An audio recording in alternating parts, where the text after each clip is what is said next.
След 9 септември 1944 година започна да се говори в нас за кооперативно стопанство. И така на партийно събрание взимахме решение да образуваме стопанството. Започнаха да се записват при Семен Павлов, който беше магазинер на село Копа за работа. И на 12 май 1945 година го образувахме. Така, избрахме за стопанско ръководство Илия Бойчинов, Тодор Тодоров, с 9 души. Така бяха и аз в 9-я човек, Мито Денчев. И от ръководството на стопанството трябваше най-напред да подготви образуване сечене на тухли. И така всеки кооператор трябваше да ходи по 5 дена ли беше да сечат тухли. И така с сеченето на тия тухли започнахме през 1946 година да строим, да правим постройките. В кооперативното стопанство влязоха около 200 човека с около 8000 декара. И така през 45-та година, 46, през 45-та есента започнахме да обработваме земята. И приехме инвентара през 46-та година, през пролетта. И така при приемането му се образуваше комисия, която започна да приема инвентар.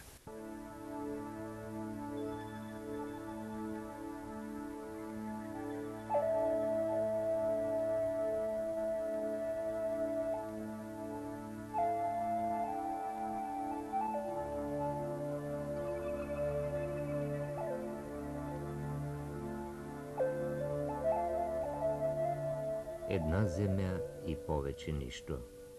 И само нейните сокове са способни на най-великата магия да превръщат черната угър в разноцветен килим и от простото зрънце напоено с човешка пот да напълнят симане къщите и трапезите ни.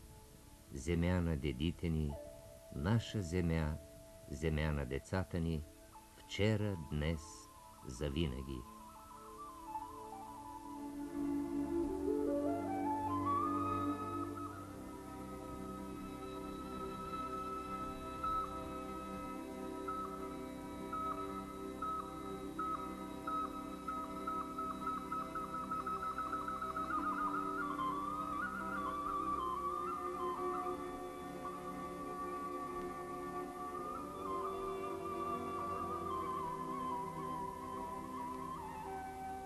Колко дързост, колко вяра в бъдното, а и колко несигурност пред неизвестното е трябвало да преодолеят първите, които преди 45 години в Коиловци изравниха синорите на разпокъсаните си ниви, за да съберат общата нива на своето трудово кооперативно земеделско стопанство.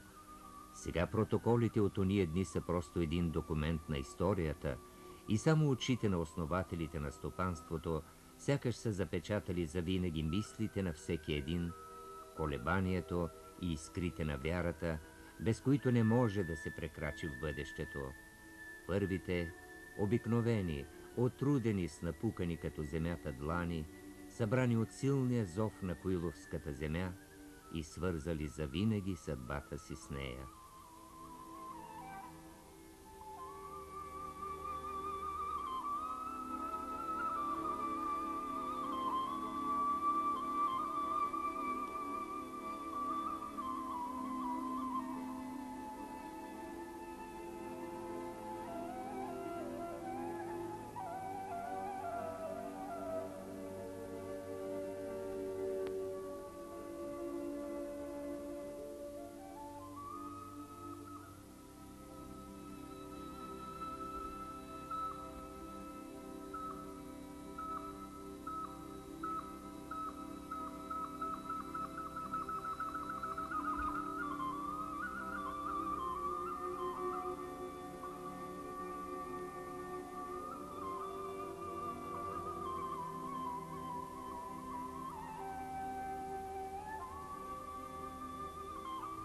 Как неусетно минават годините и сякаш неизмеримо далеко в миналото са останали първите трепети на кооперираните стопани, първите неясни надежди за бъдещето. Все повече и повече се отдалечава споменът за изнурителния труд със сърпа и ралото. Защото кооперативът на коиловчани, започнал с сърпа и ралото, успява още в средата на 70-те години да засели своите ниви с различни селско-стопански машини, чрез които трудът на селянина многократно се облегчава. Не, наивно е да се доказва, че когато сърпът се заменя с жетварка и комбайн, трудът на коиловските кооператори става по-лек. Неговата отговорност не намалява, пота, която се лее е същата, но стават все повече плодовете на същата земя и по-производителни усилията на стопаните.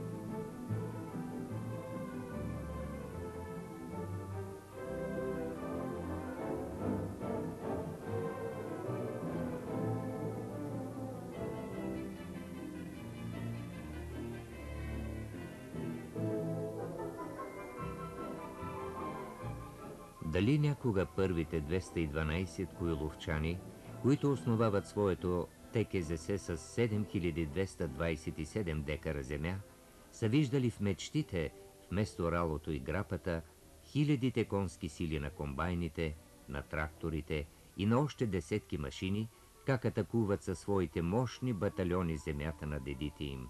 Тая земя, която ни дава всичко, радостта от труда, плодовете си, увереността в собствените възможности.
Времето върви, времето е в нас и ние сме във времето.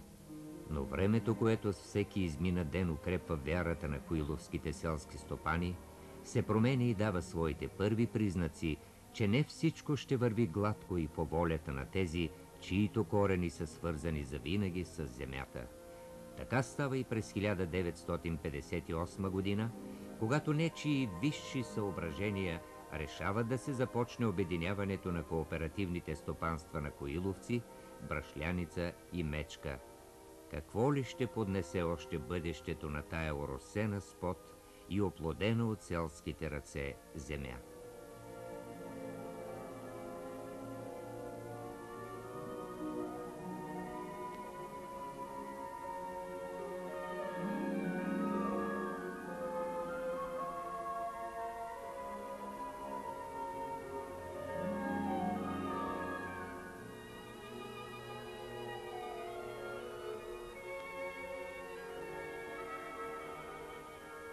Един писател пише в една своя книга за големия хляб, че от болката, от раната по загубения хляб, селяните някога подритвали Христовия кръст, загърбвали черквата, проклинали Бога и дявола. И добавя, заякнели зърното и полето замиришели на топъл хляб, душата на земеделеца се отпуска, Новият хляб дойде. За него към полето тръгват всички. Хляб се събира, хлябът за цяла година. Да, ето настъпва първия ден, в който коиловчани започват събирането на хляба, който са отглеждали цяла година. Не, това не е само празник на първия сноп, на първото овършано зърно, но и жътвено свещенодействие и свято преклонение пред черната коиловска угър, чието бразди раждат златото на житното зрънце, топлината на хляба ни, сладкия аромат на трапезата ни.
Трудът на селските стопани е наистина едно велико свещенодействие, което продължава цяла година и свързва нишката на земните бразди не само с хоризонта, но и с душите на хората.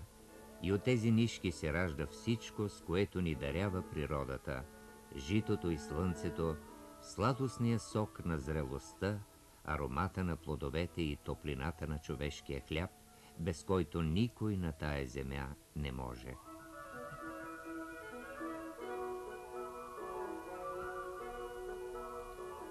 Само който не е превивал гръб над браздата или над младия посев, не е разбирал сладостта на хляба. Коиловските стопани отглеждаха този хляб с тежък и изнурителен труд, затова разбраха не само сладостта му, но и неговата скъпа цена, цената на житното зрънце, на малката трошичка, над която в пек и студ си проливал потта си. Затова, може би, онези коиловчани, чието корени са най-здраво вплетени в земята, с болка и сега си припомнят, че редом с възмъжаването на стопанството, лека по лека, с наложени отгоре решения, у някои започна да се прокрадва отчуждение към земята, несигурност и постепенно бягство към градовете. Съвременни статистици оправдаха това с обективни причини, нарекоха го естествен процес, но хората от Коиловци, първите, които създадоха кооперативното стопанство и техните потомци, знаят, че в прекъсването на нишката между селянина и родната му земя няма нищо естествено, че то противоречи на законите на самата земя.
Но времето, независимо от грешките, които са заложени в него по чужда воля, продължава да тече и то обогатява все повече не само опита в обработването на земята, но и средствата за това. Увеличават се машините, расте тяхната мощност, разнообразяват се техните възможности. Някога атаката на земята в Коиловци започва първо с животинска тяга, после с първите 2 трактора на кредитната кооперация, с 2 вършачки и 1 снопобръзвачка. После един съветски маршал прави на кооперираните селени невиждан подарък – верижен трактор, който в очите на хората изглежда като истинска неземна хала.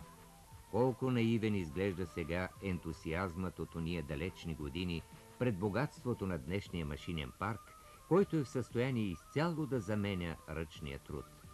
Да, това беше постигнато за 45 години от основаването на трудовото кооперативно земеделско стопанство в Коиловци. Но и най-мощният комбайн, най-мощният трактор, най-мощната селскостопанска машина не е в състояние да замени човешката обич към земята, човешката почет към труда и човешкото благоговейно преклонение пред зеленото стръкче, което изниква от земните пластове.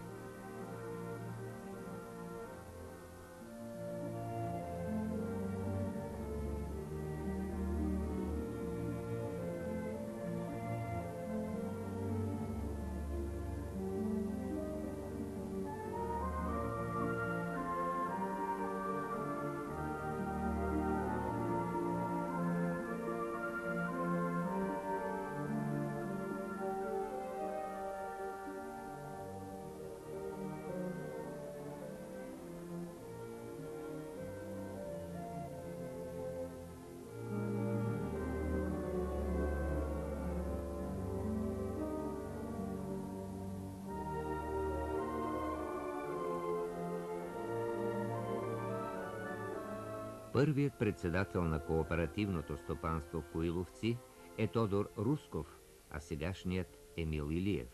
Наверно, техните представи за бъдещето на земята са различни и те зависят от времето, което ги разделя, но има нещо, което безкрайно ги сближава, независимо от възрастта – зовът на земята, на който всеки от тях е подчинил сърцето, душата и ума си. Такава е всъщност отликата и общата родова черта между пионерите-основатели на стопанството и техните наследници днес. От столетия една и съща любов към земята, за столетия впит корен в черноземните пластове на Коиловското землище.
Любовта към земята на коиловчани е неотменно свързана с тяхната обич към домашните животни.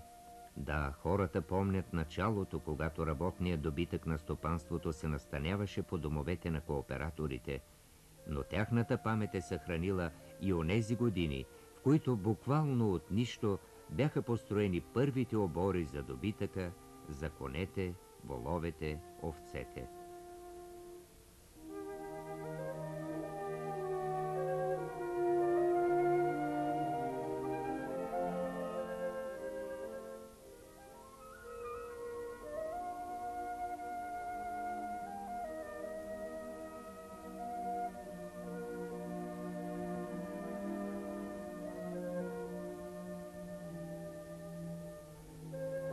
И колко всеотдайност е била нужна, за да се устои до край на всекидневните трудности, и колко ласка трябва да излъчват ръцете и очите, за да свържат ежедневието си с изнорителните грижи за животните.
Най-възрастните, онези, които първи в Коиловци прекрачиха синорите и събраха оскъдния инвентар и добитъка под общ покрив, отдавна търсят своя отмяна в тежкия, но благодатен труд. Ще дойде ли тя? Ще намери ли в труда на земеделеца, на сеяча, орача и животновъда поле за изява, радост за ръцете и топлина за сърцето си? Миналото е минало, а кой ще поеме бъдещето с неговите грижи, перспективи и труд?